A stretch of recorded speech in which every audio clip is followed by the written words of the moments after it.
Hey guys. Hey man, first of all, congratulations on the victory. That was kind of 2 minutes of just chaos in there. Was that basically what you were expecting? No, I wasn't expecting that. I thought he was going to start off slower. I thought that he had the game plan prepared where, he's going to take things easy, and I was thinking he's going to try to get me to the ground, which he eventually tried, but that wasn't very successful. I kind of saw him trying to strike with me, and after that didn't work out, I expected him to shoot. I was stronger, defended the takedowns, capitalized, finished the fight. I wouldn't say it was too hard or too crazy, but I'm happy with the performance. Obviously landed that big shot, you hurt him very early on, dropped him a multiple amount of times. There's a lot of criticism online about the referee's stoppage. They said he should have stepped in a lot earlier than he did. When you were in there, did you think to yourself, man, this guy's letting it go? Yes, yeah, I think it was a late stoppage. I feel bad for Cruz.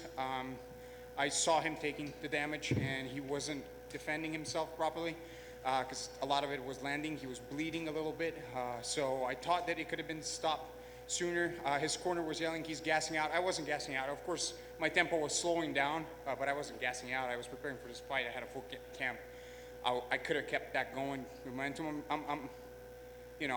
I hope he's okay. I hope nothing bad happened. I mean, it wasn't.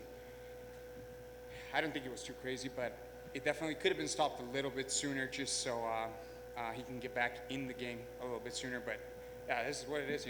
That's the fight game. You sign up for it.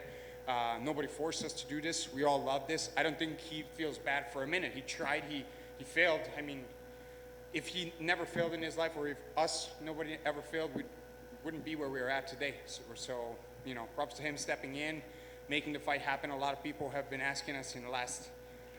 Me at least, my manager had in the last couple of weeks, if the fight's still on, UFC's not advertising it, and it was a big card. I would guess, they wasn't sure if we were gonna, test positive for COVID or something like that, so there wasn't a huge advertisement on early prelims. But yeah, we both made it to the cage. We made a fight happen, and I got the best of it.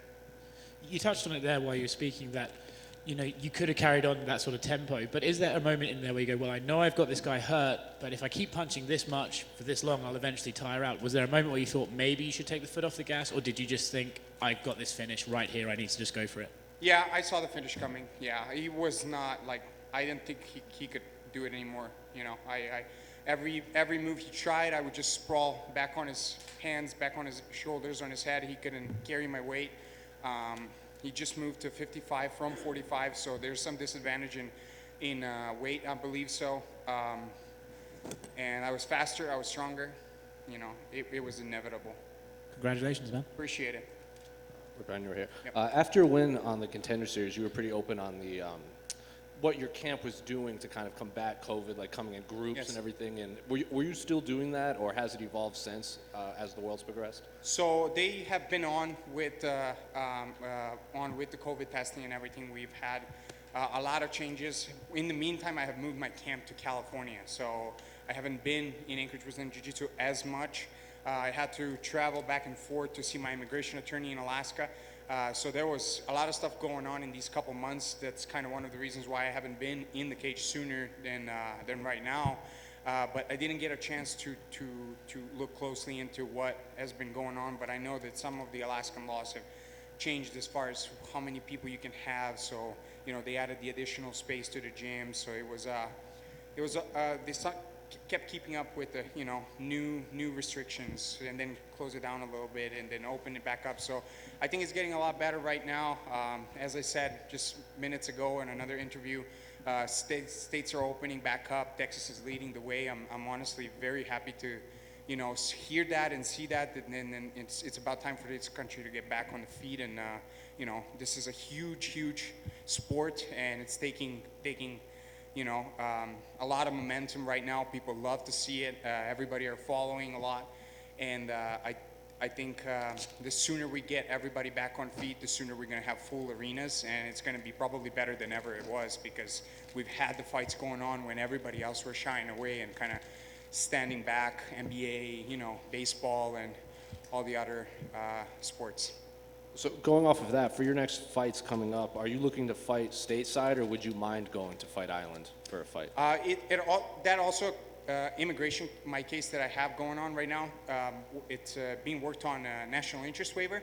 And these guys in immigration, they don't think I'm special enough, obviously. They denied it, so I have a right to appeal, right? So basically their answer to my national interest waiver was, well, when you applied for national interest waiver, you were not as special, or you are not a UFC fighter like you are today. You know, and like there's not a whole lot I can say, but my attorney's working on it, and it was kind of funny to me to like see, I mean, this country is so great because they let the people become great in it, right? You don't just take a done product and all right, now, you know, you're here, you're good, you know. A lot of those done products don't even want to leave wherever they are at, you know. So people come over here, they progress, they evolve, they become better at whatever they are doing because there's opportunities in this country, right? So I've been working on that, and as soon as they got that resolved, I'm pretty sure that they'll let me fly out to Abu Dhabi, and I also want to go to Serbia and see my family, because that was kind of one of the main things that has been bugging me about the whole immigration. Because I don't mind, you know, they're working on it. It's slower because of COVID, it's slower. I don't mind any of that.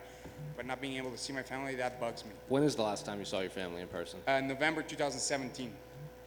Yeah, it's been a long time. You know, before that, I lived with my parents. I went to college. I never left home for longer than 15 days. And then I leave, and I was gone for like 2 years. Then I visit them. Then I was gone for like 3.5 years. So it's kind of, I'm like, come on, guys, give me a break a little bit. I'm doing good things here. I'm not trying to screw anything up, you know. It's, but that's what it is. It's paperwork. Thank you. Your walkout song, Immigrant Song, Led Zeppelin, was that kind of a statement towards your... A little bit, you know. I love that song, and you know, I'm an immigrant. There's a lot of immigrants in this country, and that's what I believe makes the country great as well. You know, I honestly enjoy it and love it here. I've been here for so many years. I've met some very good people, and I've had a lot of fun memories and fun times. So I'd like to keep it going. You know, I think it will lead to some amazing things. You know. I think winning your fight tonight could help the process. It could, yeah, it could. You know, it also depends who they put in that office, because it looks like they change, and then they're, you know, if they stood up on the wrong leg, sometimes they don't feel like approving cases. Sometimes they feel. I don't really know how things work out there. Hopefully, it works out for the best. Good luck. Yeah, thank you. Appreciate it. We good? Yeah, thank you guys. Appreciate it.